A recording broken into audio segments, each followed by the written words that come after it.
في القرن الثالث عشر في قلب الأناضول برز رجل ذو شخصية قوية وطموح لا يعرف له حدود.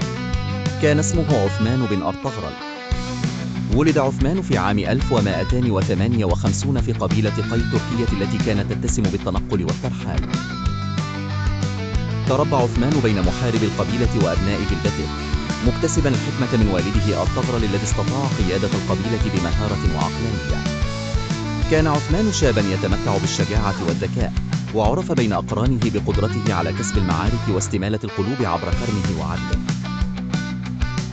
في أواخر القرن الثالث عشر قرر عثمان أن يتخذ قرية صغيرة تدعى سوغوت مقرا لمملكته، وكانت البداية من هناك.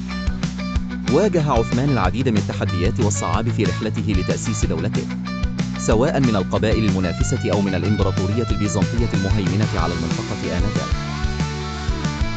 لكن عثمان كان حازما ومثابرا، واستطاع ببراعته الدبلوماسية والعسكرية أن يوسع مملكته تدريجيا.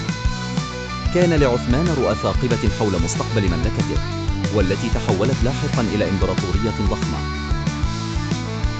وقد قال في إحدى مقولاته الشهيرة لأتباعه عن الدولة التي يحلم بتأسيسها بأنها دولة تقوم على أساس العدل والمساواة، تسعى لتحقيق الرخاء لجميع الناس. لم يكن عثمان مجرد قائد عسكري، بل كان يعتبر مؤسسا حقيقيا لأمة قامت على النظام والقيم.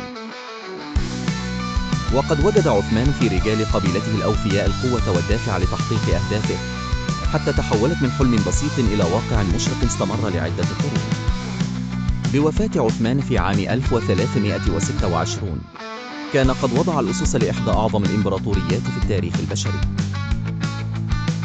هكذا كان عثمان بطلا صقل مسيرته التاريخ، وأضفى بإنجازاته الطابع الخالد على عصره.